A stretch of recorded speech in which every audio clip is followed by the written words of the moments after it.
喜逢大运，闪耀山河。本节目由茅台1935冠名播出。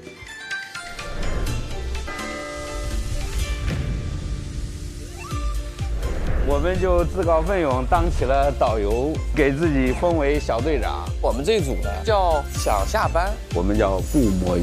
我们上班了，去了解一下昆曲。听见声音了，起鸡皮疙瘩了。柳梦梅本梅，姐姐在这儿啊，姐姐在。跑了。若到团圆似明月，此中须放桂花开。来分喜糖，分喜糖，分喜糖。韩三四，哇，那个大钟。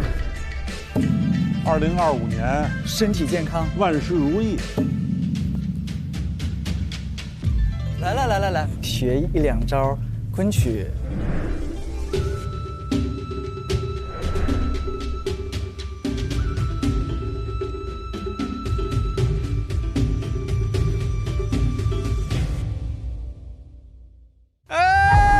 补水到喽！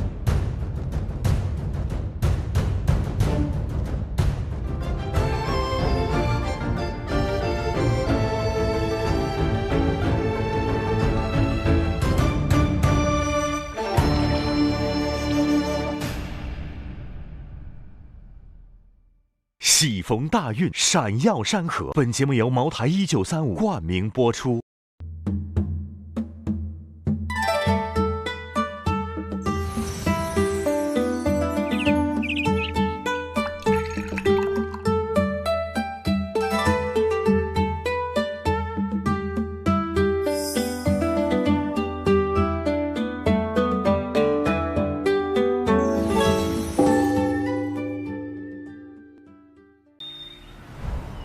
姑苏繁华，红尘都市，苏州是走运之路的必经之地。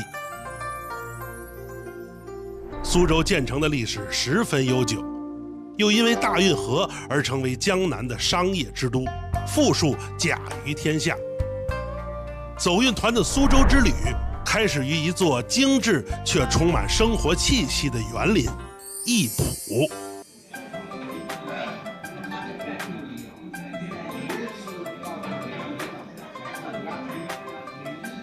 把咱的这个节，对吧？这古代持节出使，这是咱的节。对。你看这是个什么？一个小鱼啊！哎，是条鱼。对。哦，是条小鱼吧？这是苏博的。你看我这是什么？不错。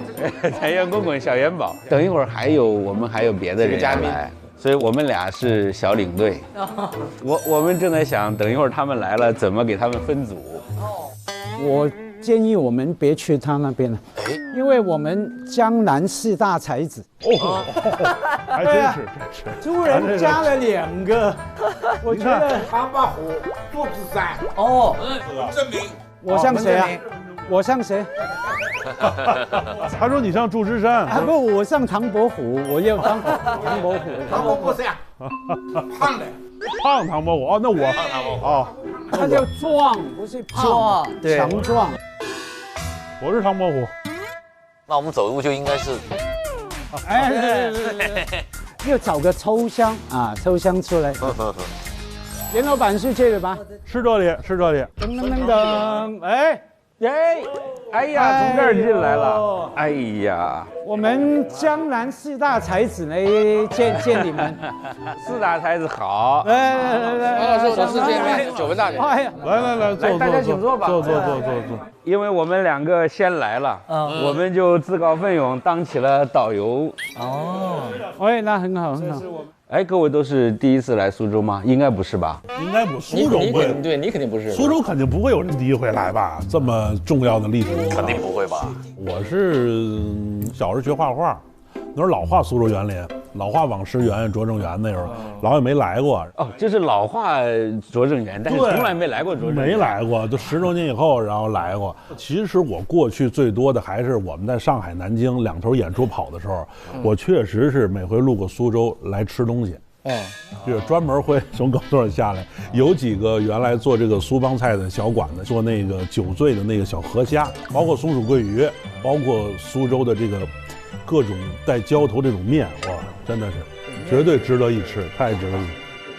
哦，对，我告诉你啊，来到苏州哈，我就整个人放松下来，反正就很想放松，请2位领导不要安排太重的任务啊。我这儿有10几个研习的活动，就派给马老师去参加吧。就是吃喝玩乐啊，都分配给我。好的。张队长这一组叫什么？你看我这是个元宝，元宝呢就是财源滚滚，财源滚滚，就是正好是比如说像我们这种稍微有了那么一点财务自由的人，不想上班。财务自由的人不想上班，谁跟你有财务自由啊？那没有。拉仇恨，凡尔赛，刺激我们。我说的财务自由是茶随便喝，他说的是茶务自由。哦，茶务自由啊，我听错，我普通话不好。我们这组呢相对比较轻松，今天，因为我们这组说是叫想下班。我要抢先我也报名。啊，这么快就抛弃我们了，也不听听我这个是什么？那你叫做什么名堂嘛？你看我这个是什么？不摸鱼，我们叫不摸鱼。不摸鱼啊，不摸鱼啊，只上班不摸鱼。对，认真的上班。我想报名。严老板，还有你，对，我们这就准备出发。好啊，来，我们上班了。走了。哎呦，线索来了。哎，哎呦，看看咱们现在是什么哈？繁华图，来，柳梦梅，哎呀，这肯定是牡丹亭。牡丹亭，这应该跟昆曲有关系。这是昆曲了。看来我觉得可能是，这个扮演者。真的呀？对啊。那我是他粉丝啊。哦，真的。真的。昆曲号称百戏之祖，代表了江南文化的精华所在。它起源于苏州，又沿着运河这样的交通路线传播到了大江南北。哎，这儿，昆曲传习所。于振飞，著名的小生演员。这是跟那个梅老板唱过《游园惊梦》的，还拍过电影。哎，听见声音了。哎呀，鸟情思，起鸡皮疙瘩了。对。来吧，我们进来吧。哇，嘿，老师好。老师你好。哎，你们好。哎呀，您好，您是于院长吧？是于九龄。哎呦，完了！于院长你好。我见到偶像了。哎呀，不行，我现在非常紧张。我知道为什么咱的线索是柳梦梅了，柳梦梅本梅。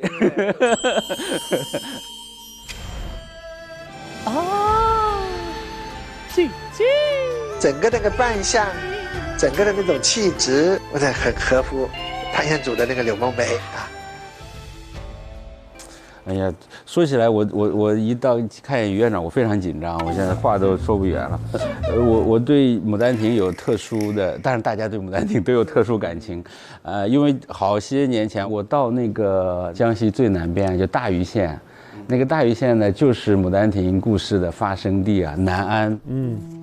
因为柳梦梅翻过梅岭，一天风雪望见南安，然后那个南安知府的小姐就是杜丽娘啊，就是这样一个故事。后来我发现这个《牡丹亭》这个还魂的故事啊，在汤显祖之前也有好几种还魂的故事，但是他那个发生的地点呢，都跟汤显祖写的不一样。因为汤显祖本人亲自到过这些地方，实在是太奇妙了。于院长，因为我是学古典舞的，但我之前有学过一点京剧，然后我就觉得好难。其实戏曲和舞蹈也有相同之处啊，因为其实当时我在学校里学戏的时候，也学了很多舞蹈的声韵啊，那种感觉啊，就是其实也要学。但是戏曲呢，我们的表演，它是讲是程式化的表演，所以它有很多规范。你比如说我们生活当中可能指一个人，那直接就指了，但是戏曲里指它要欲左先右，欲前先后，有很多口诀。比如说我要指出去，它往往是先退回来，然后再指出去，它就把这个动作夸大了。哇，你一学就会。好苗子，好苗子。哎呀，哦，你也是好苗子。杨老板也学过。我们这个就跟人家专业一比，我们这就更那个太复杂的我们都学不好。您能不能简单的给我们讲讲，比如说愤怒，比如说你怎么这样啊？感觉温润儒雅的人不太会愤怒的。就像我小声行当愤怒，他也有这种情绪的怒，比如他看到一个很怒，他是蹬脚啊。哦，小声。哎呦，好可爱啊！还有那个拿了水就这样，就是你看，其实现在生活中也有那种少数的，他就你怎么这样的？他的怒火的那个程度，他不会去摔东西，跟领导吵架了一般就。其实都根据行当啊，各种行当有不同的愤怒。于院长，您看我们3位就适合什么行当？啊，3位啊，我们俩一个周仓，一钟馗，我们俩。哎呀，可以。武生，对，武生。这个奸臣的表情自然就带出来了，怎么？其实主要还有演人物嘛，就是行当是，比如说根据你的年龄啊，这个气质啊。当然，外形条件也很重要。你比如像他肯定就是一看就是演小生，或者这样的，你看清秀的，而且我们昆曲的行当，从15岁或者甚至更小开始学，定了这个行当之后，就几乎终身的。像我的老师现在89岁，他还是演小生。我们刚才进来看见那个门口的题字，于振飞先生题的。我们还讲，对，于先生跟这个梅先生还演过《游园惊梦》，拍过电影。那个时候他俩的年龄都已经很大。但是还是经典。对，但当时我就很惊讶，就是梅先生因为他演个小姑娘，那个时候他把那个花稍微一转，就是那个10几岁的小姑娘的那个神态马上就出来了，真的好厉害。院长，您能不能给我们示范一个专业的，我们学习一下？因为我也是就是演柳梦闻嘛，刚才说演了20年啊，就是《牡丹亭》，那我就用《牡丹亭》里最经典的《游园惊梦》。太有幸了！哎呀，不行，我快哭了。我现在站在这个离偶像最近的地方，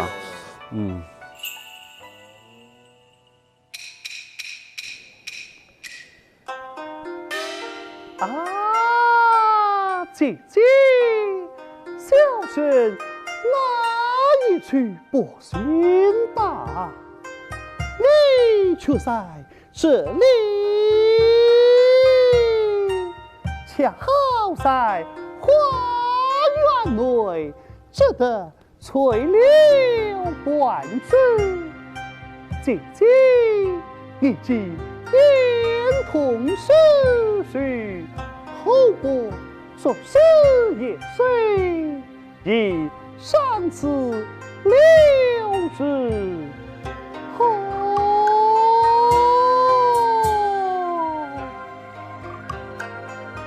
这样就是哇，我的鸡皮疙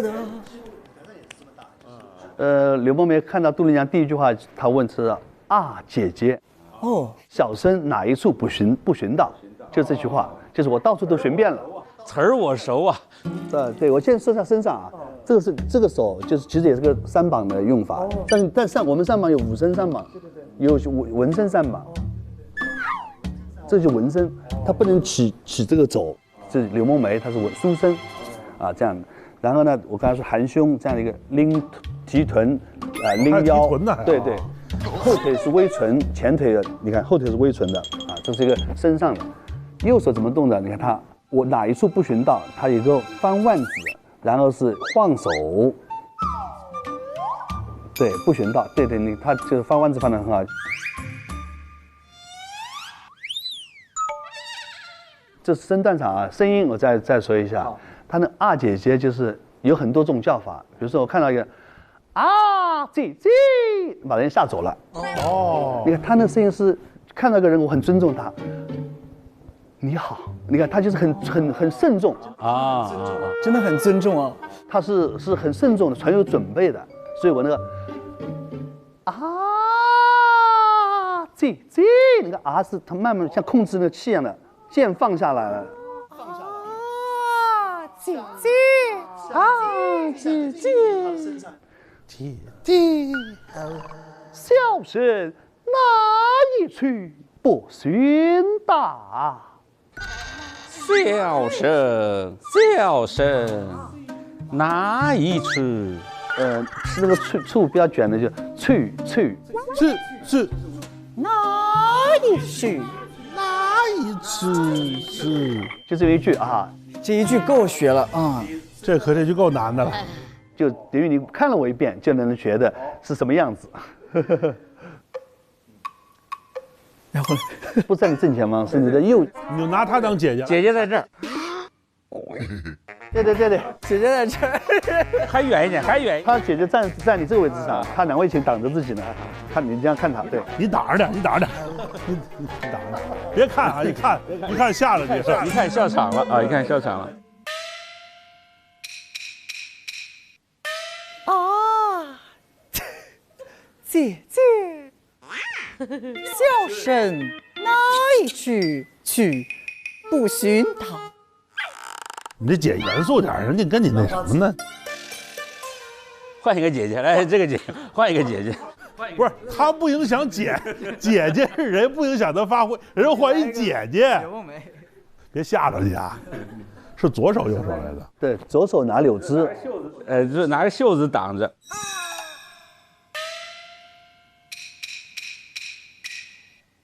啊，姐姐，别乐。笑声哪一次？不许道！我像一流氓。这就是花脸型的柳梦梅。花脸型了。啊，姐跑了。这不真是段老师来一个啊？啥？我跟你说。我一开始听这个余院长的柳梦梅啊，我脑子说这人嗓子里怎么能出这样的声音？就这种感觉。待会儿我一唱，你们的感受也是这样。能吗？你加个柳枝啊！啊，真的啊，柳枝，这样嘛，是吧？你站姐姐这儿来，你站姐姐这儿来，你站姐姐这儿。哎呦我天呀！我都没事，你先记着吗？哎，你这个手小心脏跳得很厉害。你快点啊！入戏，对，戏比天大。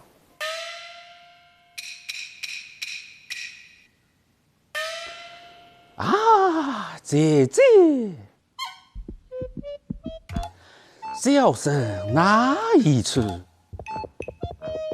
不寻道。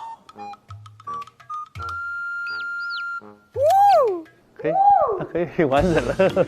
哎，很完整。你看，老师说了，完整把它唱完了。所以一下子就很难讲，因为你要像刚才几位老师，你们要顾手顾脚，那要是唱念也不会。那就很难，就是。对。台上10分钟，台下10年功。《牡丹亭》并不好唱，当时写出来的时候就有人提意见，所以还有人改他的本子，搞得唐嫣祖非常生气。哦，他讲我不惜咬舌天下人嗓子，就是也要保留我这个文字的表达啊。对，而且昆曲能保留到今天。是非常了不起的，而且现在我觉得最珍贵的是，它得到了非常多年轻人的喜欢。就像昆曲进校园啊，也是我们青春牡丹亭，当时白先勇老师是我们总制作人嘛，他就是让这出戏进所有的高校，要让大学生、年轻人有这个平台来欣赏昆曲。对，所以说现在应该昆曲的年轻观众啊，是大概戏曲里面最年轻的。是吗？对，真的是这样。我印象中，这个昆曲好像是世界口头和非物质文化遗产的第1号。对，首批第1名。因为现在好多年轻人都喜欢听戏的一个原因，是因为现在的这个流行音乐里边也有很多人喜欢把这个戏曲元素放进去。对。然后我觉得通过这个再去深入的了解，作为我们这辈人，这是我们最大的责任，就把传统文化怎么样去焕新啊。对。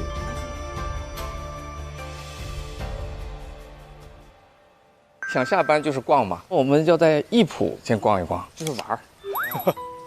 艺谱呢，由于它简洁，它几乎就是个圆的名词解释。有一组不大不小的建筑，有一汪不大不小的水池，对面也是山景。同时呢，可能这里面又有一些圆中圆的一些小的一些要素。说这个地方相当于是一个园林的标杆。对。东来草堂。这个艺谱它为什么后来那么有魅力呢？因为它是有几易其主。比如说那个世伦堂呢，可能就是文征明的那个曾孙留下的，而这个是后来那个主人呢，他叫江采。江采这个故事很有趣啊，他是个明末的一个被罢黜的官员，他被罢黜之后呢，在回家路上呢，明朝灭亡了。他就一下子觉得自己就没有必要再去执行这个罢黜的这个惩罚了，然后路过苏州，就买下了这个当时这个比较破败的，就是这么一个园林。然后呢，因为他是山东人，所以他就修了个东来草堂。只是就跟很多都有自己的一些痕迹的。其实这个地方3代主人都蛮倒霉的，都是当官不顺。像刚说这个江采是罢黜的途中经过苏州，明朝都没了，他的概念很悲愤啊，我的朝代没了。我虽然今天被罢官，被那个靠边站，我还想说继续救国救民啊，为朝廷效力啊。但他没这个机会了。没错，他的抱负可能就不能实现了。对，他们的抱负跟我们3个不一样了，我们能下班就下班，能不上班就不上班，对不对？不能这样看。是，古代文人他确实比我们要有追求多了。然后马老师你再看啊，他这个房子很有趣的特点，你看远处那2个像是乌纱帽的那2个符号没有？它这个是古代这个经典的一个建筑样式，叫纱帽厅，就有这个东西的级别呢就会比较高，彰显那种就是我为官嘛，达官贵人那种乌纱帽的感觉。对，他的权力地位，其实我个人感觉他也是一个自我对话，告诉自己，我虽然今天稍稍的不得志。可是我有我的来源，我有我的身份地位，而且以后我可能东山再起啊，对，没错，我觉得也有它的治疗效果。哦，这个是为什么？这是一个什么？这是个井，但是为什么会有口井呢？用力，加油！真的是一口井，而且是有水的。这种井打在室内很常见吗？不是很常见，不是很常见，一般都是室外的。可能有人有一个说法说室内啊调节温度湿度啊是一种这种说法哈，反正非常特别哈。我倒没注意，就是以前来过也没有注意到这件事情。他肯定有就是有什么所指，比如说我打这个井是不是饮水思源的，或者文人那种，可能又是一个小装置。当然现在这个可能也可以真的是打水。可能也懒得跑出去找水，来喝一杯吧，来。这边是有条通廊，这条通廊通向南面的一个园子。这个马老师知道吧？金砖，金砖，它是这个故宫的那个地面。故宫的地面怎么沦落到这儿来了呢？也被罢黜到这儿来了？它不是这样，它正好相反，它是进京。而且这个金砖在苏州有一个金砖博物馆，它叫御窑金砖。你想御窑？给皇上烧砖的地方，这个金砖的工艺特别复杂，就是反正一共从取土到成品要100多天，那就是特别的坚硬，特别的结实，所以这个是一个现在可能很多是用不起这个成本了。那这块金砖是这个园子某一任主人留在这儿的？可能是，因为也可能是，比如说那个从哪收过来一个多出来的一块砖，因为砖基本都是御窑嘛，全供皇宫嘛。你看这个叫响乐廊啊，可以你看响乐，就是可以想象那个意境啊，要这样框景啊，要框，好像画一样。对，它就是留一个这种画框的感觉。对，让你想象嘛，又有阳光，然后又有竹子，但你又不能看全，对。而且你看这边尺度就很小了，这边挖了一些小池，跟那个水是通的所以这种大小的区别呢，就是让你这个尺度不停的变。等于人的心情、情绪跟那个空间互动。是的，或是说刚相反也可能。我今天心情比较低落，我就舒展个空间啊，让他那个空间把我的心疗愈啊，调整起来。是的，你看长的那些植物真的是，就是它们这种互动很漂亮，就是它是一个时间和植物做的画，就是凝固的时间嘛。永远是时间乘空间，对，中间是人啊，是的，是的。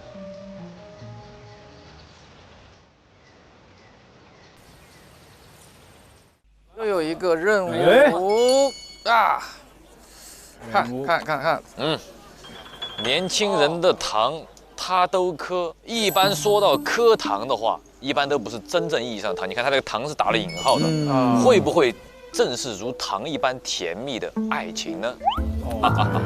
我觉得有道理。对，糖嘛。哎，小雨这边给我发了2个语音，听一下啊。阿普啊，那个你们那队现在情况怎么样了呀？我们这边接到一个任务啊，就是我们这边有个朋友要办水上婚礼，但是这边缺点人手，我想我们正好就来到这儿了，我们可不可以帮他完成这个婚礼呢？但是这样一个问题，我一会儿还有一个别的任务，然后得去一会儿，所以说这个重担呢，可能就交给你们了，辛苦你们帮我完成这个任务吧，谢谢。我们要去水上婚礼，但小雨不在，我回一下他。包的，没有问题，那我们就先去了。走，好，走，水上婚礼，这是好事嘛。哎，杨老板，哎，又见面了，这回好，你来抢亲了是吧？我抢亲，我跟你这，我们组仨人就剩我一个人了，就是你一个了。段世强老师啊，因为工作的原因，得一会儿再跟咱们会合了。咱们活动是不是就在这里？哎，偶缘嘛。对。身处运河之畔，苏州人的衣食住行无不与水有关。时尚的年轻人喜结连理，往往也会模仿古人，办上一场水上婚礼。从此同舟共济，风雨同舟。各位老师，哎，你好。刚刚我听到你们在讨论这些东西，都给你们准备好了，然后你们各位老师分配一下，好吧？你看看咱们谁来催妆比较合适？这个肯定要有经验最丰富的人了。哎呦，那我觉得就是我了，让马老师催妆吧，怎么样？哎，可是你要讲清楚，什么叫最丰富？这是一回，可是比较长远的时间啊。您是长者啊，对。礼请友人带新婿催妆。昔年將去玉京遊，第一仙人許狀圖。今日幸為秦晉會，早教鸞鳳下妝樓。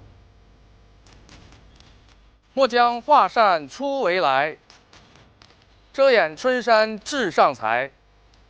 若到团圆似明月，此中须放桂花开。哇！礼请新妇雀扇。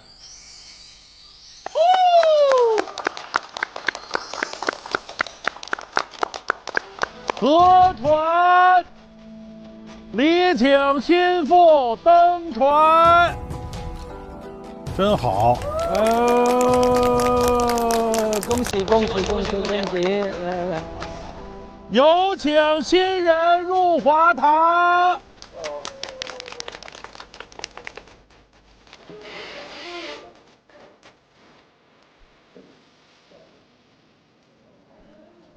哦，这是登记。恭喜！领证！恭喜！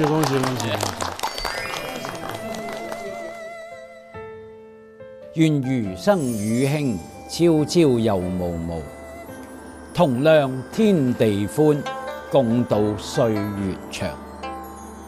我們走運親友團祝2位新人百年好合，早生貴子，一生行大運，快快樂樂。好，来分喜糖，来喜糖。这里的一砖一瓦都在诉说着偶园住佳偶，承取竹诗城的浪漫。我觉得人生七喜一定要配上茅台1935，用它的百年酱香见证了不朽的爱情。咱们的运河之旅总能跟喜事相逢，真是喜气满满。客串完亲友团，走运团有了理由好好犒劳自己一番。趁着段老师不在啊，我和小雨直奔阳澄湖而去。具体啥目标不说你也能猜得到吧？哇哦！哦！我们去那个岛上是吧？对。哎呀，吹了个自然发型，还好发胶喷的够啊。这个一共多少户啊？就这上面，几百户，那蟹就在这里面。哦，就在这儿。哎，这螃蟹不吃的话，螃蟹能活多长时间？正常的话，螃蟹的生命周期是2年，就是它从蟹苗培育开始到完全成蟹，活2年就自然死亡了。对。我们现在的这个方法会比较简单，然后拉起来，然后把它给怼起来，对，要轻轻柔柔的，不能伤到它。对。哎呦哇，这么多哇，我这么大，别跑了。你是一个一个来的，不行，我得。哇，这只好大呀！对，这个就是这好大。哦，这个大。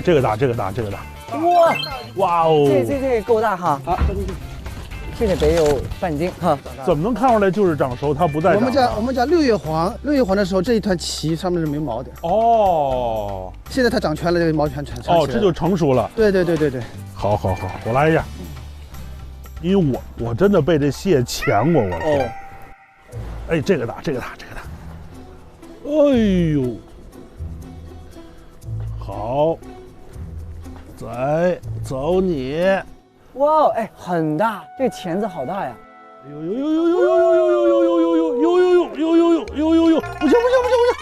行，赶紧！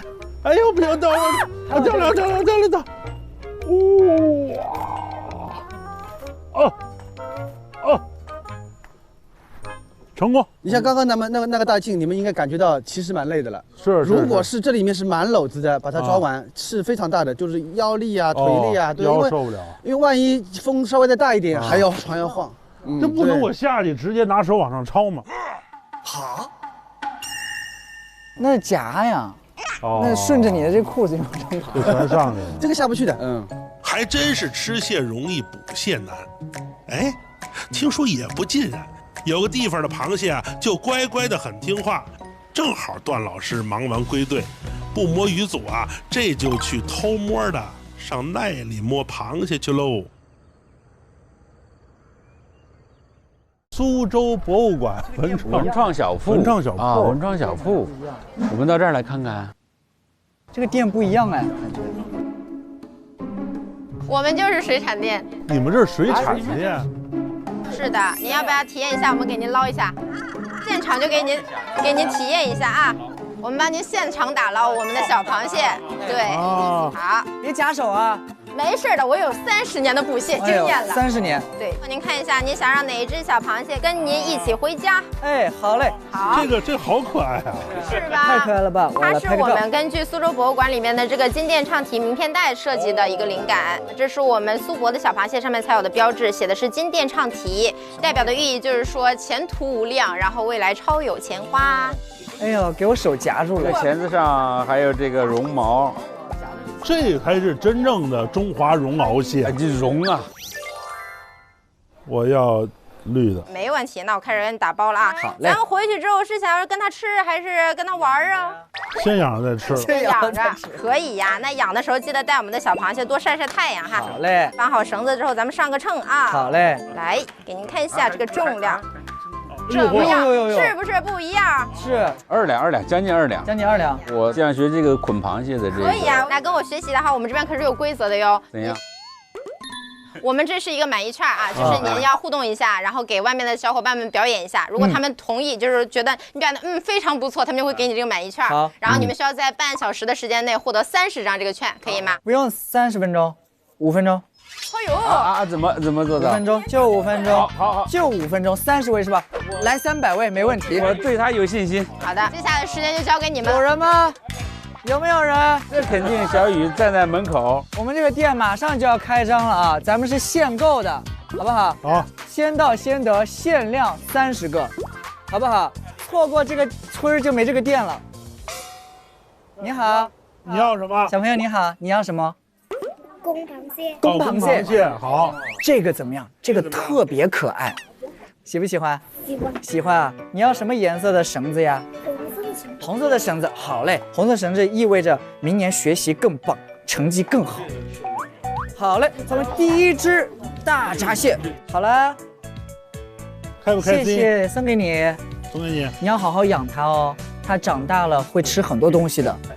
拜拜谢谢你，拜拜。哎，拿来颗粒龟仓。哎呀，来，咱去门口吆喝一下去。就是来。走过路过不要错过，我们这里有全世界最好吃的螃蟹，咱们有公蟹、母蟹。走过路过不要错过，限量销售。我怎么感觉2个干销售，1个干生产呢？先2段。是咱们送绳子就得大方一点，是不是？啊，对。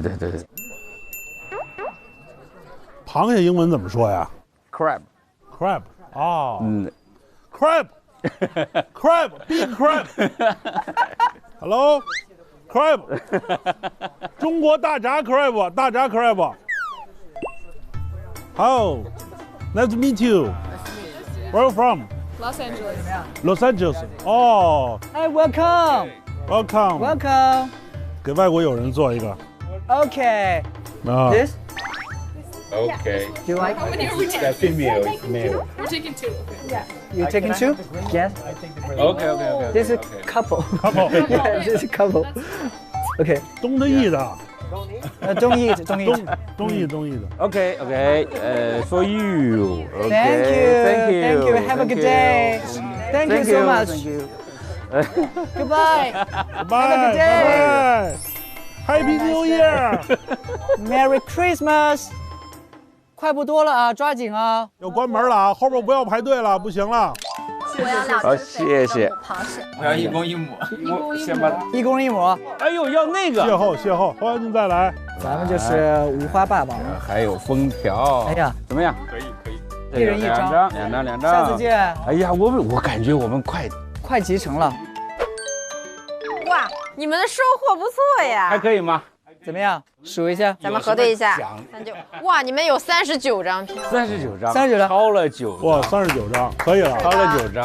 那咱们就说愿赌服输吧。那你们可以在店里面挑任何一个你们喜欢的东西带走。喜欢的。对，你们体验的东西都可以带。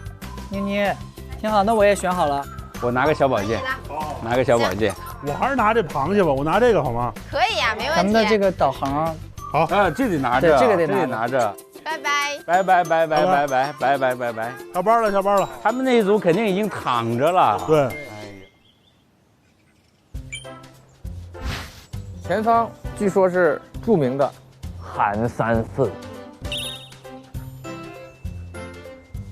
哎呦，這個一看到我就想哭了，真的想哭，很感動。月落烏啼霜滿天，江風如火對愁眠。姑蘇城外寒山寺，夜半鐘聲渡客船。哎呀，真是感動。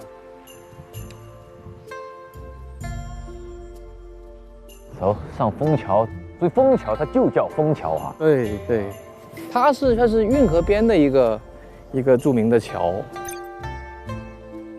哦，上面光线很好，一天到晚就这个时候是最好的时候。哇，这感觉自己一下子光芒万丈了，光芒万丈。我看到我的感觉是夕阳无限好，只是近黄昏。你们都觉得光芒万丈，我们心境不一样，年纪不一样。这是马老师，刚刚我看你的眼含着有点热泪的感觉读那首《枫桥夜泊》的时候，我还蛮感动的。是吗？然后因为我觉得我们好像没有你们这种态度那么认真，有时候我们会觉得很惭愧。但现在你站在了这个枫桥上，我觉得这个，尤其现在你看这个夕阳照在马老师脸上，也是光芒万丈。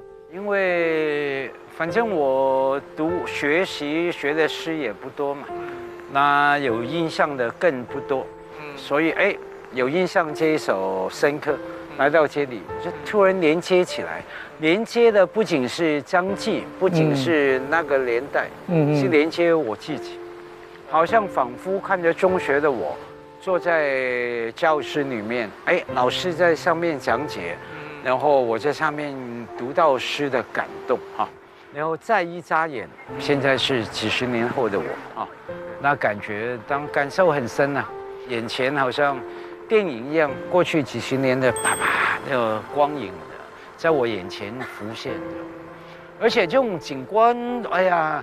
这种叫很暧昧的时光啊，在文学领域说狼狗时光，狼跟狗，你看不清楚，很朦胧，对吧？比方说桥上面远远走来一个动物，那到底是狼还是狗呢？你看不清楚。是狼的话就危险了，它可能咬你啊；是狗要哎很可爱这样好。所以暧昧的时候是人最有感触的时候。对，纯粹的光明，纯粹的黑暗。也不是不好，太清楚了，没有层次，没有味道。是的，只有狼狗时光最有味道。是的，是的。所以狼狗时光这是最让人有感触的。是的，而且这个桥正好也是连接这个苏州城内城外的连接，也就是你说那种狼狗之间的那种可进可退，可前可后的这种非常两可的一个空间状态。其实我觉得也挺有意思。也连接了时间，古代、现代，对吧？对的。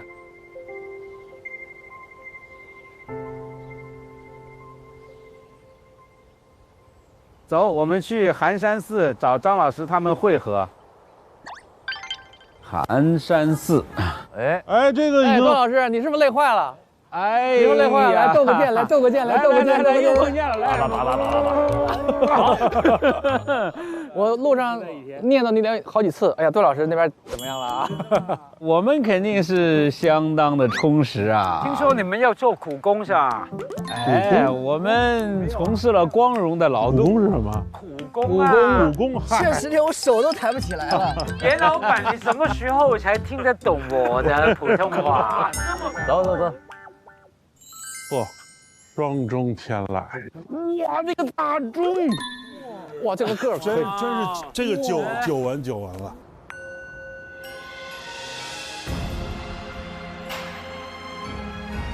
这个好震撼呀！我的天哪，这可真是从来没见过这么大的钟。你好，欢迎诸位来到寒山寺。你好。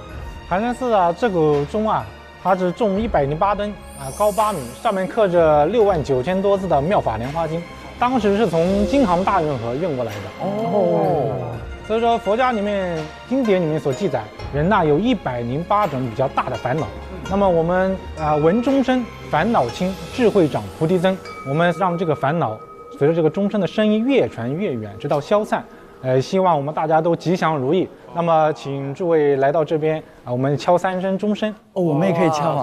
好呀。哎，所以我能不能这样理解？我们敲钟哈，钟声可以去烦恼啊。对的。所以我们等于敲钟，等于做功德。对的。对啊，因为那个钟声不止我们自己听到嘛，对，我们也可以替听到的人去烦恼，对吧？对，为听到的人祈福。对啊，看节目的人都有福，对，都有福气，一切众生都有福气啊！行，这边出。来。那我兄弟们，我建议我们大家现在安静，好，15秒钟，大家许个愿，许个福吧。我们现在安静15秒钟，许个愿吧。好，来。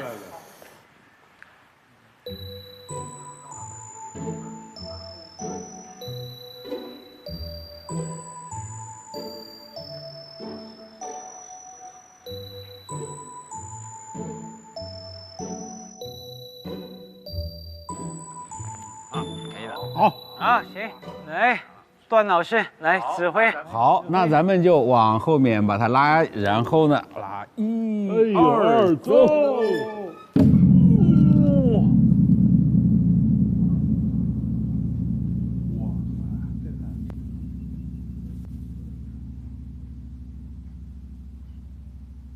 第2声，来。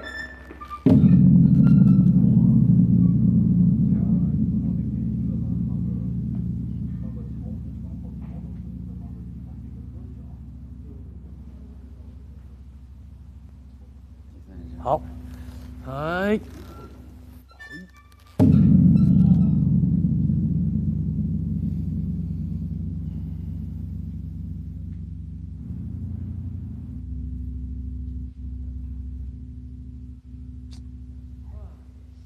哎呀，真的感动，因为这一集播出的时候，好像刚好过年，刚过年，所以我们不仅替自己祈福，也替我们几十亿的观众。是，祝大家2025年继续万事如意，身体健康最重要。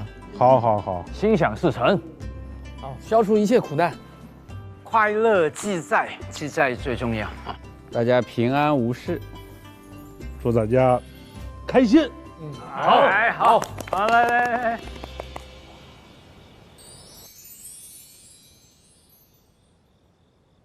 告别了夜幕的寒山寺，走运团来到一座大宅，一桌苏式佳肴正等着大家边吃边聊。哇，这个菜好精致啊！开吃。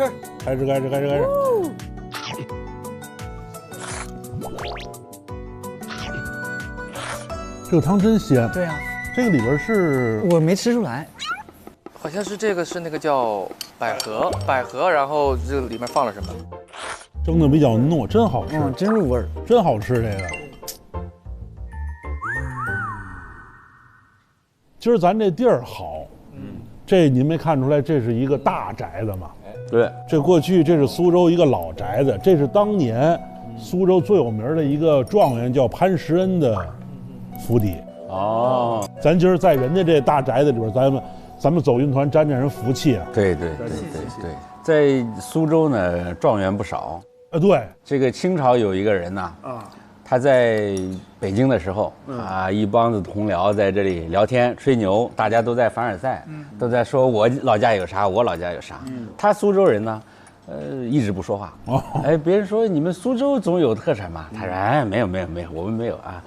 逼得他没办法，他说我们苏州呢硬要说也有2样特产，一样呢叫做幽灵，就是演员呢。昆曲，你看昆曲这么发达，对吧？苏州这个向全国贡献了很多演员。第2样呢，他又不说了。别人说你这老说半句什么意思啊？他说不好意思啊，第2样特产叫做状元。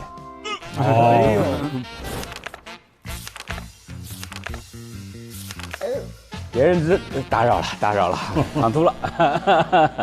这个聊天就此结束。可是话说回来，你说苏州什么状元啊，高官多，对吧？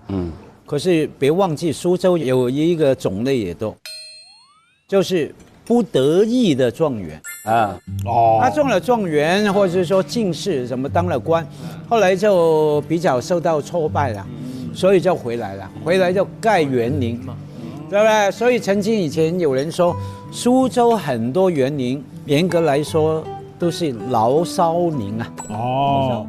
不管是那个牌匾的题字啦、对联啊，还有那个园林的规划啊，都有那种一方面又还是很想说，我要出力来报效国家，来救天下；另外一方面又表示了那种不得志、不得意，可是又故意说我不稀罕。看这个拙政园、退思园，这个名字都是这个意思。对，拙政退思。特别像中国人的文人的心情，就是诸葛亮的心情，就是怀才不遇，还得你来请我来的。就那建筑风格，一看就不是进行曲风格的，就是一看就是小调风格的。你们走到苏州一天还看啥了？段老师、张老师，坐了船，游了山塘河。这应该就是山塘河了，这就是山塘河了。你看这个系船的啊，对，没？对。一个这个就意味着一个停车位，所以白居易修这个山塘街，它是同时修一条水路和一条旱路啊，就是把这个水通了，泥挖出来，然后堆到旁边去啊，对，所以同时形成。那个运河往往是这样，既挖了一条运河，旁边又修了一条旱路。这个我们专业叫土方平衡。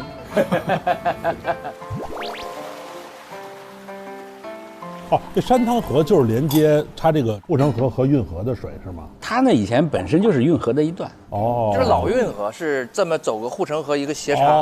这个苏州的运河是这样的，就这是一个苏州城，对吧？运河从东南方向来的，东南方向接入苏州呢，苏州就有一圈护城河，然后呢从这个西北角再岔出去一条，岔出去这一条呢就是山塘街，山塘河呢就通到虎丘。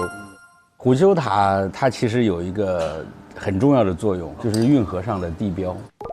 虎丘是明清时代全国范围内最有名的胜景，和杭州西湖并驾齐驱。是。运河上有很多这种地标性的塔。对。其实咱们过去要是沿着运河走一趟，大多数情况下是先看到一个塔，然后说哦，那前头是哪儿，快到哪儿了啊。我给你看几张那个照片，就是这个虎丘塔当时有一些这个非常有趣的故事。就是现在你看到那个虎丘塔，它是一个，哎呀，这个照片不能看。哟，这是什么照片？你看阿普马上就伸过去了。就是原来的虎丘塔呢就是它被烧过之后呢，还能看出它有一圈木岩。但是你看现在的就是这样的。哦，掉了，就是比例一下就差很多。对，所以说这个塔很妙。当然那个刚才不能看那个照片也能看，就是我当时18岁的时候，这个在说。好帅呀！哎呦，帅！然后就在狮子林，哇！哎呦，这是18到19之间，这和他们2位有一拼了啊，张老师比我们帅多了。我可能个子还没长完那个时候。哦，但您确实也没怎么白啊，对，确实从来没白过，也没胖过，所以说就是这个照片还是很珍贵的。哦。昨天我们还看了昌门，俯瞰了一下这个苏州城。你看这个苏州古城啊，作为这个大运河申遗唯一的一个古城的这么一个单位呢，确实是几代人的努力啊，挺不容易的。是，因为我们现在说起苏州，觉得它是个地方性的，就是个很普通的城市，对。但其实它一开始营建的时候是一个都城啊，所以原来它史书上讲，它营建的原则叫向天法地啊，传说是伍子胥主持修建的，就是要比照着天上的星象啊，地上的这些脉络啊来修建的，所以这个门叫昌门嘛，就是天门，昌河，天门就是昌河啊，所以这个门是天堂之门。所以这个苏州城确实也了不起，所以它这也值得申遗，对吧？值得成为一个一个历史文化遗产。我们到那个昌门了吗？不是，那个外面呢有一个昌门移民的纪念地。他说呢是纪念过去历史上一个特别有名的事儿，叫洪武赶散。这个朱元璋得了天下以后，对苏州呢非常讨厌，因为苏州呢过去是张士诚在这里占据，姑苏王张士诚，而张士诚呢很得民心，这个苏州人呢就很留恋这个张士诚啊，所以这个朱元璋呢非常生气，就把这个很多苏州人呢，当然也有周围其他地方的人哈，就强行的驱赶到了江北去了，有很多呢都驱赶到他的老家凤阳那边去。也有很多到淮安、扬州那边，就是基本上就是沿着大运河这条线嘛，就往北迁。所以等回头咱们要往北边去的时候啊，就能听到那边的人就会说：“哎，我们是洪武赶散过来的，本来是苏州那边的，从昌门出发，沿着大运河到了北边的。”啊，这是一个一个历史上一个重要的情节了，一个故事。到现在还会这样讲吗？还会跟你说我爷爷的爷爷的爷爷的爷爷？乘以 n 啊，是洪武年间赶过来的，到现在讲的更多啊。如果你到里夏河地区啊，就是淮安、扬州以东这些地方，他们的博物馆大概率会看到，博物馆就会讲我们这里人哪儿来的，我们就是洪武赶散我们从苏州那边来的这是著名人口迁徙啊，也是，或者很多时候是他自己要逃亡到北边，因为这个江南地区虽然繁荣吧。但是它有一个非常大的问题，在历史上也特别有名，就叫江南重赋，就是这个地方的赋税的负担特别重，重到什么程度呢？就苏州一个府要交纳的赋税超过浙江全省，它一个府负担的这个财税啊，占全国的1/10。但是呢，这个重赋也有点好处，从后面历史上来看，就是逼着这个苏州人啊。以苏州为中心的江南人发展商业啊，就搞各种其他的事情啊，所以苏州呢，在过去是一个非常非常特殊的地方。过去呢，历史上呢，苏州人呢多多少少有一点委屈感，半天下，就是说我们这些人这么能干，这么聪明，然后创造了这么多的财富，但是呢，我们的负担又这么重，哎，可是这个委屈感呢，反过来说，它也是一种自豪感。大家在这个重压下面啊，想到了办法，而且把这个问题解决得很好。我觉得从这个角度来说，人间天堂可能就是这个样子，就是不但是你看到那个表面上那些热闹的东西，其实下面是根深，上面才有叶茂的。当然，我们从一个城市规划来说，看这个昌门，从上面俯瞰这个苏州城呢，就能感受到它的魅力。你看它那个老城，限高控制的、基里的控制的，原来的水网、路网控制的非常非常的好，没有超过24米的。看远处的新区，方便的都市生活也在，就是新的很新，旧的很旧，然后人又不是特别多，地方又不是特别大。我觉得这种舒适度可能就是我有的时候，比如说我们在深圳呢，在上海那种大都市感受不到的。苏州，苏这个字也取得好。据说当初啊叫姑臾，那个山也叫姑臾。后来再到了一个时代，哎，臾不好听啊，臾这个字呢，读起来像吴语的衰仔的衰啊，倒霉的意思。哎，我从小的混号就叫衰仔辉，衰仔日记，那就改名吧。所以姑臾就改为姑苏姑苏，因为苏在繁体里面有鱼，有羊，有河，有河啊。羊呢，早期写是羊，有时候写的羊有写羊鱼米之乡也有动物羊，从一个不吉利的衰吴语里面变成苏，声音也像，可是就非常吉利。有人说叫名改得好啊。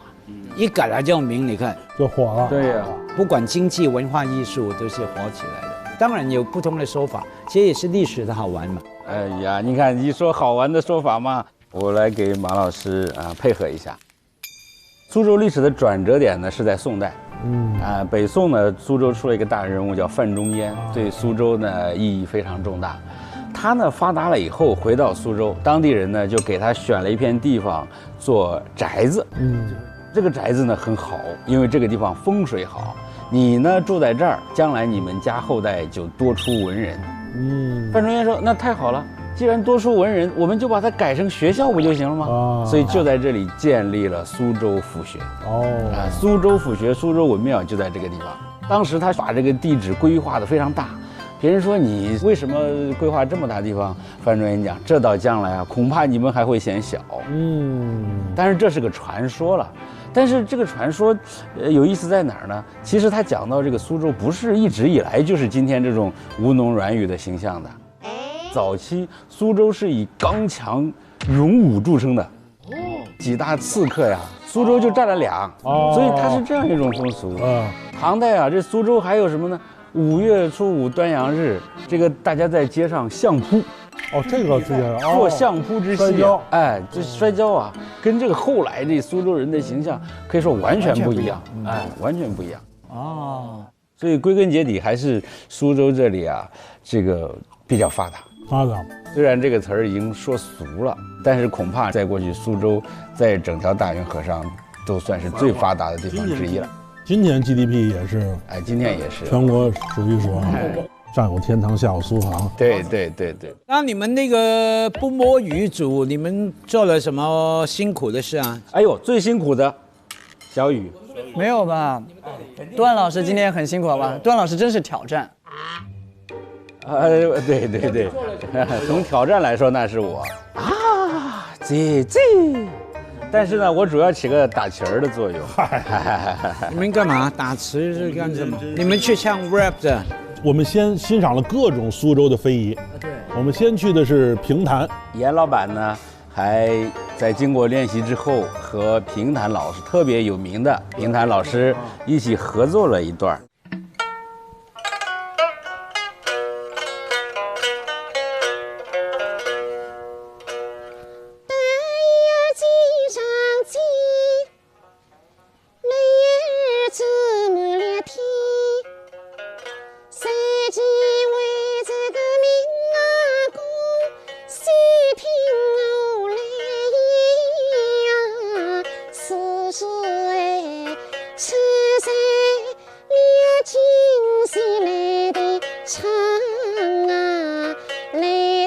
唱后见，月高送来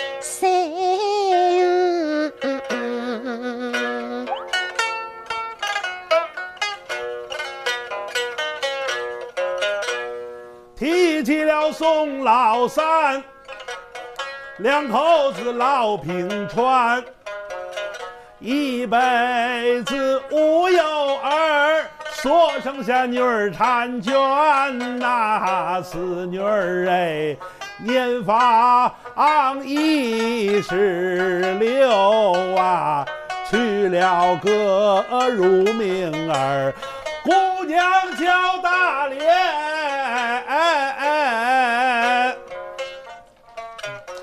好。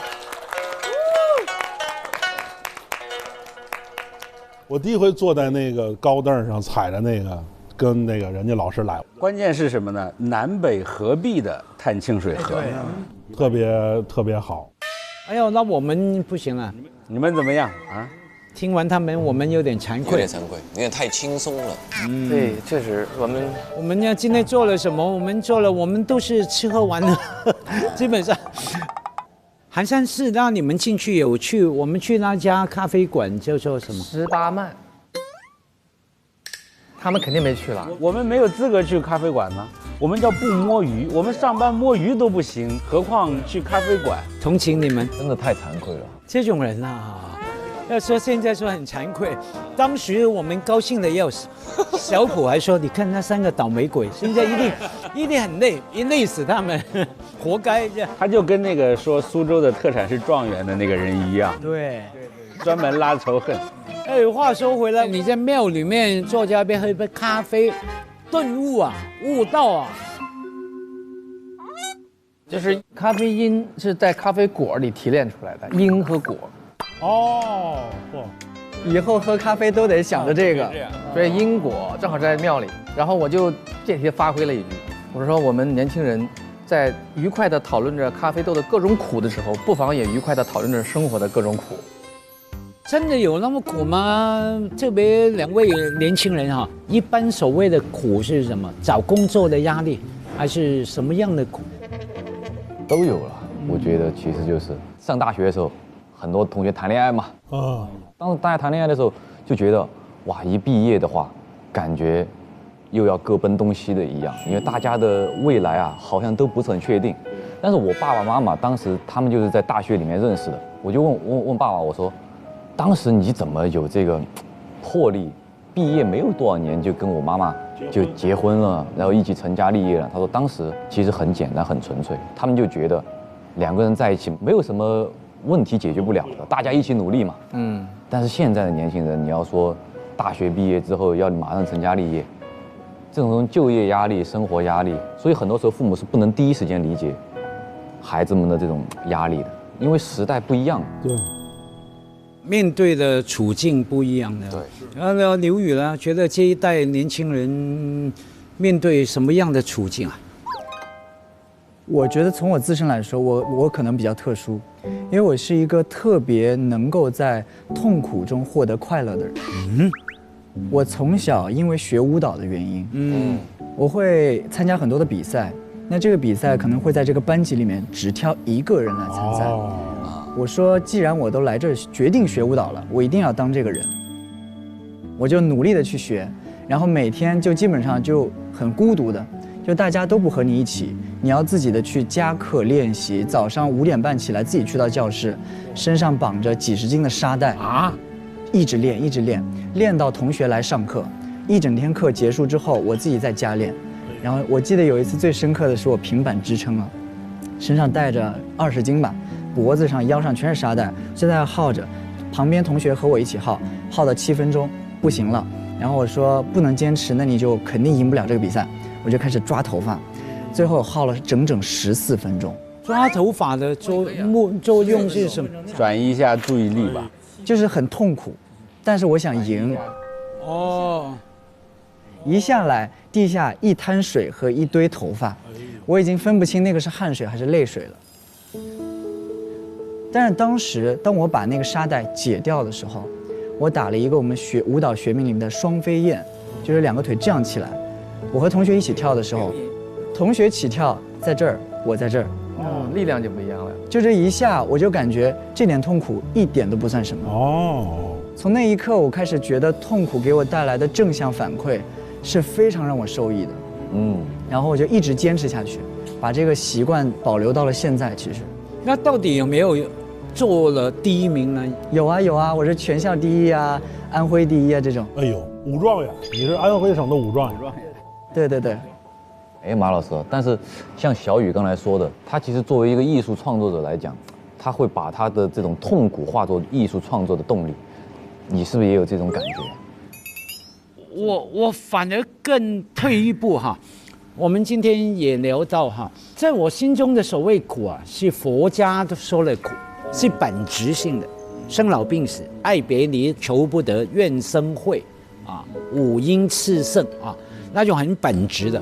其他的不管是工作的，还有比赛啦、锻炼啦，是痛哈，会很痛，不管是精神的痛、身体的痛，我会称为挑战跟困难。那假如从这个角度看呢，每一代有他的挑战啊。那我这个年纪，困难跟挑战都很大啊，我还是没办法把我普通话说的让严老板听得懂。吃不得不肚不得皮儿，不吃不得到肚不得皮儿。那很难啊。那个我也没办法让我像段老师那么博学，像这么有气质啊，所以那个我不把它视为苦了。我这样说，我觉得有帮助了。当我不把它视为苦的话，我就把它视为很具体的困难跟挑战。那我可以直视它，直接面对它。到底问题在哪里？我需要做什么？你告诉我我需要做什么，我就这样做。这个以外的生命本质的苦啊，我觉得每个人都有了。我感觉唐伯虎也许就是马老师这样的。是吗？吴中才子嘛，但是他诗里面也经常有一种虚无感啊。就据说呀，我们都知道黛玉葬花，其实唐伯虎就葬花。他在苏州搞这个聚会，文人雅士的聚会啊，其中一项活动就是把这个落了的花收集起来，然后把它埋起来。所以还有人说，曹雪芹可能是受了他这个灵感的启发，才写出黛玉葬花的故事。那么会葬花的人呢，大概就是像马老师说的，对这种本质性的世界的本质有一种痛苦感觉的人。有可能吧，可是我很高兴，第一次有人说唐伯虎像我，不是说我像唐伯虎。哎呀，对。之前有人说您像唐伯虎，没有，我自己说的。我是人吗？哎，逻辑上对吧？我是人，我自己说，所以就是有人说啊，没错啊，对不对？我学了一招，我感觉这招学会了。但是苏州城毕竟应该历史上还不是个苦的地方，还是个繁华兴盛的地方。我感觉苏州真的就很宜居，我觉得是对年轻人是相对友好的一个城市。你刚才也说到，就是首先苏州是很有这种文化历史底蕴嘛，就你在苏州这边这种古街去溜达溜达，你心情还是比较舒服的。然后呢，苏州相比其他的那种先进的大城市，什么杭州、上海，有很多大厂在。苏州它对年轻人的工作氛围，它相对没有那么卷，它没有压迫感，对，没有那么强的压迫感。而且即使你在苏州，即使你真想躺平了，寒山寺还在等着你。今天我们跟那个张老师还在聊，我说这苏州这里啊，包括特别是园林，你看到一种生活美学。在有些地方呢，它确实有美学，但是不一定有生活，对不对？这边呢，它的美学实际上是和生活交缠在一起的。你就说到吃喝玩乐了，就头一个吃。吃当然哪里都有很多好吃的呀，但是苏州有一个特点，特别讲究时令。什么月份吃什么？所以在无论是过去还是现在，苏州人的生活呢，好像特别有一种时间节奏。实际上，咱用个大土词儿，就是过得特别讲究。段老师刚讲到讲究啊，我是感觉讲究也是很精致，给我的感觉就是很有立体感。怎么说呢？我们今天坐船也谈到，跟在其他地方坐船，在苏州坐船更有立体感。两岸上面听个昆曲，听个评弹，或者说像去园林，可以留1天、2天、3天，一来再来，层次感非常丰富。那因为就是里面追求了精致。是的。刚才马老师讲这个苏州的立体啊，就我特别有感触。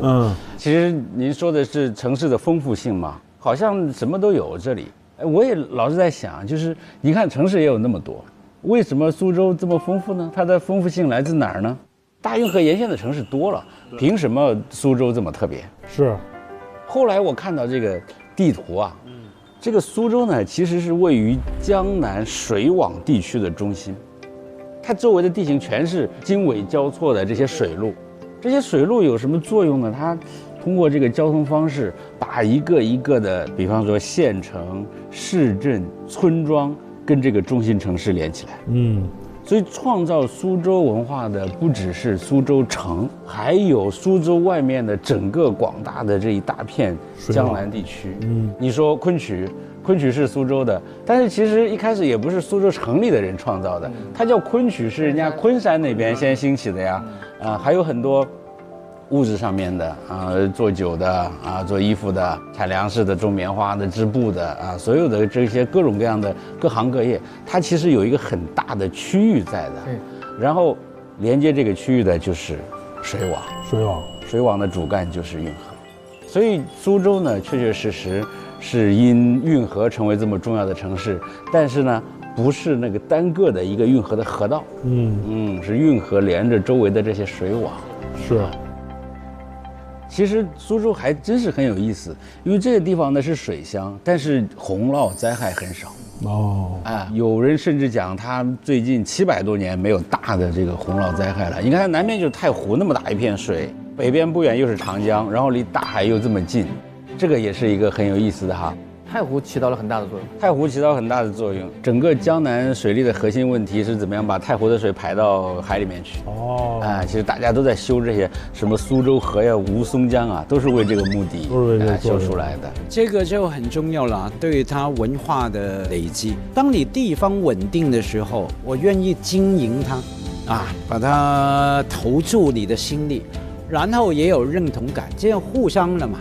经营的越好，你越有认同感、荣誉感。过去比方说20-30年来，很多不同的苏州人，像张老师的前辈们，对不对？各方面的专家自己出钱出力回来故乡，为什么呢？我觉得其中一个理由就对于这个地方有认同感、荣誉感。我愿意回来。你知道我写作喜欢想象人的感觉，我想象当贝聿铭去接洽、去谈这个案子的时候，他的心情多么的，已经不是用什么兴奋、快乐来形容。是的，能理解。我终于鼎鼎大名，学有所成，地位高，我回来为我故乡、为我家乡设立一个、规划一个苏州博物馆。那种荣誉感的满足真的不是说你的项目给他多少钱什么所能取代。马老师说那几个就是把苏州非常认同、愿意去花精力的那几个人，其实我觉得应该提一下他们的名字的。一个贝聿铭先生之后呢，就是当然陈从周先生是一代宗师，然后就是阮一三先生，然后阮一三基金会的理事长张琴女士，张琴女士就是苏州人。整个平江路的规划的保护规划就是他做的而且他把这个苏州古城作为大运河申遗的唯一的一个古城单元申遗的主要工程，然后为此得了一个国际规划协会的大奖。这些人都是幕后英雄，所以苏州有今天其实也是由于他能沉淀一下这些人的付出和智慧，那么才会产生这些东西嘛，对吧？前辈了，先行者。所以说这个城市风貌保存下来到底是为了什么？其实也不主要是为了旅游为了让大家来这里消费。其实我觉得这都是次要的，最重要的，它留下这个城市的文化在这里，就是大家对它的认同在，你的风貌、你的肌理在这里，大家小时候的或者从小成长那个环境都还在，所以这个认同感呢会保持下去。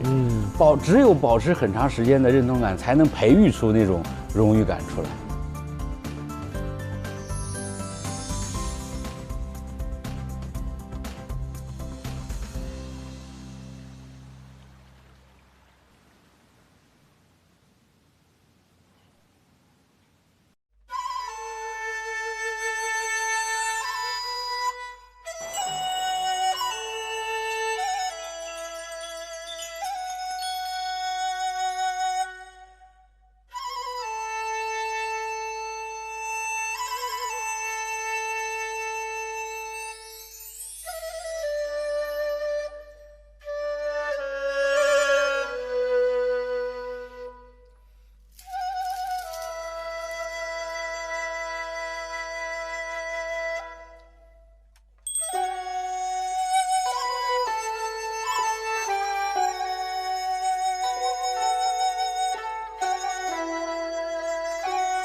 大家好，我是运河精灵李李。随着运河北上，我们抵达了旅途的第5站淮安。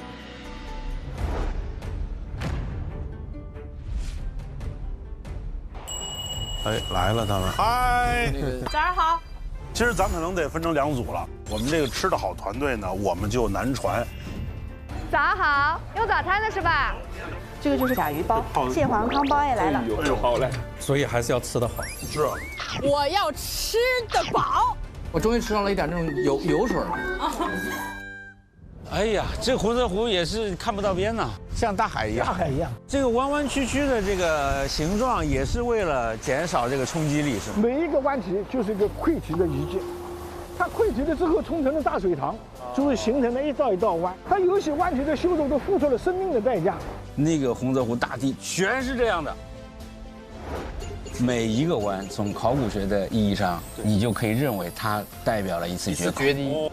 这很多故事就全部写在这个大坝的形状上。对，看到那儿，你说你能不落泪吗？对。我们同闪耀吧大运河一起，淮安见。